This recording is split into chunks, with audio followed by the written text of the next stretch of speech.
Lord, ang pinakamataas na pagpupuri, pagluluwalhati at karangalan ay sa ating pinakamamahal na Panginoong Jesus.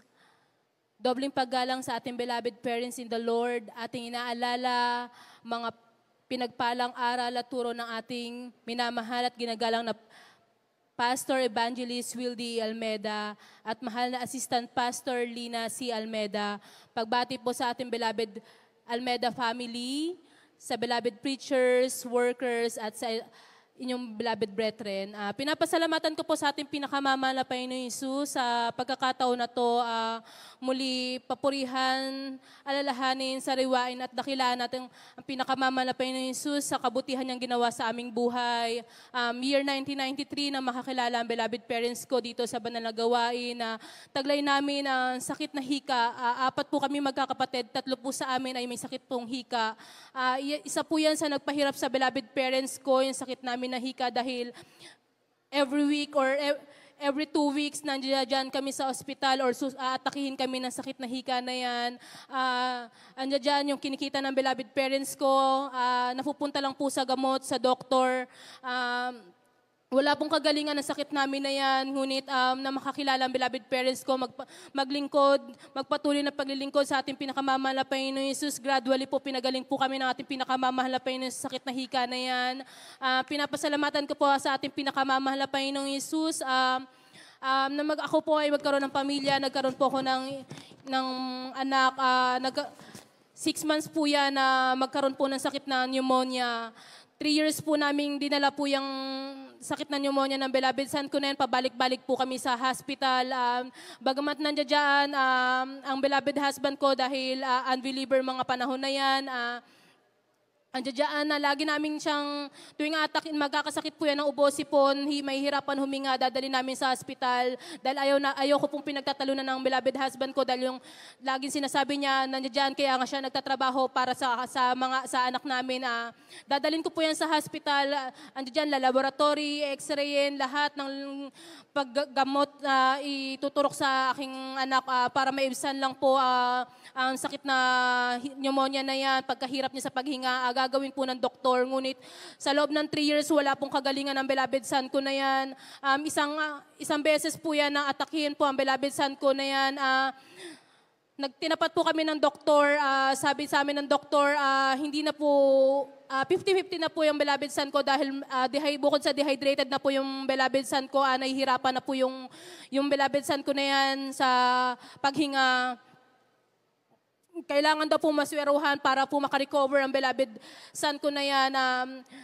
Nag-usap kami ng beloved husband ko kung anong gagawin namin. Wala kaming ibang aasahan. Sabi ko sa beloved husband ko, wala tayong ibang aasahan kundi sa ating pinakamamahal na Panginoon Hesus. Noong mga panahon na yan, unbeliever po yung beloved husband ko. Nanalangin po kami parehas sa ating pinakamamahal na Panginoon at nangako po siya na magdadalo at magpapabautismo sa banal na gawain ng Jesus Miracle Crusade. Andiyan ang katagunan natin beloved ng ating pinakamamahal na Panginoon Hesus sa kagalingan ng beloved son ko na nasweruhan po ang beloved son ko within 24 hours naka-recover po ang beloved son ko. Hanggang ngayon sa mga pagkakataong ito, 10 years old na po ang beloved son ko, nataglay ang kagalingan, kalakasan na nagmumula sa ating pinakamamahal na Panginoon Hesus. Hanggang sa mga oras na nito na naglilingkod na po ang beloved husband ko sa ating pinakamamahal na Panginoon Hesus. Kasama po namin siya na nakakadalo ng 3 times a week. Pinapasalamatan ko po sa ating pinakamamahal na Panginoon Hesus. Yung beloved son ko, pangalawa, sumakit po ang tiyan niya. Bilang magulang, dyan yung takot namin na ma-dehydrate ulit ang beloved son ko dahil po tuwing sasakit ang tiyan niya, susuka po siya, pasintabi po sa kumakain. Lupay-pay po yan lagi ang beloved son ko. Dyan yung takot ko bilang magulang. Sinugod po namin yan sa hospital. Dyan is 1 month po na laboratory, x-ray, CT scan sa tiyan ng beloved son ko. Dugo, ihe, lahat po ginagawa sa beloved son ko. Ngunit walang kadugunan bakit sumasakit ang tiyan ng beloved son ko at bakit po sa tuwing ganun yung mangyayari sa kanya, susuka po siya, lupay-pay po siya. Isang araw, sabi ko sa beloved husband ko, Sunday po yun, sabi ko dapat sa mga oras na ito, hindi tayo nandito sa hospital na to, dapat nasa gawain tayo. Nung araw po na yun, yung beloved son ko nagwawala po sa hospital dahil grabing init po doon sa hospital.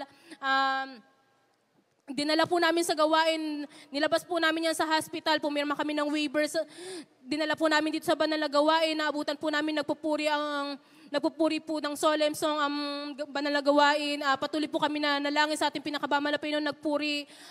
Nagulat kami, nakatulog po ang beloved son ko at pagkagising po niya, nakita namin ang beloved son ko, naglalaro na po yan, at na kagalingan ng beloved son ko, hindi na po sumakitan siya niya, hindi na po siya nagsusuka. Pinapasalamatan ko po ang kagalingan na yan sa ating pinakamamal na Panginoon Jesus. Pinapasalamatan ko po ang pinakamamal na Panginoon Jesus sa po nung panahon ng pandemic or COVID na yan, nakaranas din po ako ng sintomas ng COVID na yan, mataas na lagnat, pananakit ng ulo, pananakit ng katawan, pagsusuka, lahat po yan. Almost 2 weeks po ako nag-suffer sa ganyang karamdaman na yan. Tuwing magsi-CR po ako, dadalhin lang po ako, kakargahin pa po ako ng beloved husband ko patungo sa CR dahil hindi ko po kinakaya dahil sobrang sakit po ng ulo ko na yan.